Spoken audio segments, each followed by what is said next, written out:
Prieštaravimai. Pakalbėkim šiandien apie tai, kokius prieštaravimus arba atsisakymus ir išsisukinėjimus turi žmonės prieš pradedant veiklą tinkliniai rinkodarai. Tai pirmasis – pardavimai. Baisu, ne? Šioje veikloje nebūtina pardavinėti, galima naudoti savo produktus ir galima rekomenduoti kitiems neparduodant.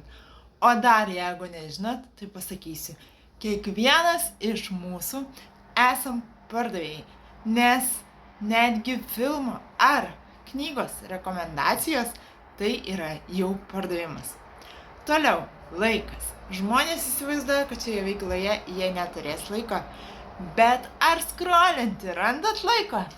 Tai skauda, bet tai tiesa, vietoj skrolinimo imkitės šios veiklos ir iš šios veiklos uždirbsite pinigus ir scrollint nebereikės. Na ir trečias, šiaip tokių prieštaravimų yra daugiau, bet trečias tai yra pažįstami, sekėjai, draugai. Dažniausiai sako, neturiu draugų, neturiu pažįstamų, neturiu daug sekėjų, ką man daryti, kaip man juos rasti.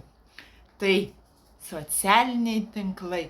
Visos galimybės yra socialiniuose tinkluose ir dabar, kaip jūs žinot, mes be jų negyvenam.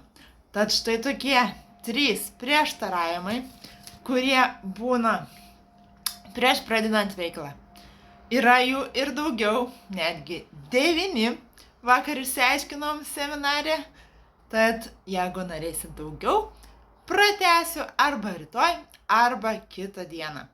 Tad parašykit komentarį, ar ir jūs turit tokių prieštaravimų, išsisukinėjimų, kad tik nepradėti šios veiklos, nes, kiek žinot, FM užsiregistruoti nemokama galimybė yra. Tai nėra kažkokio mokesčio, kad prisiregistruotų. Tai jeigu susidurėt su tokiais prieštaravimais, pakomentuokit man ir tuomet aš jums parašysiu ir papasakosiu daugiau apie šią mūsų veiklą.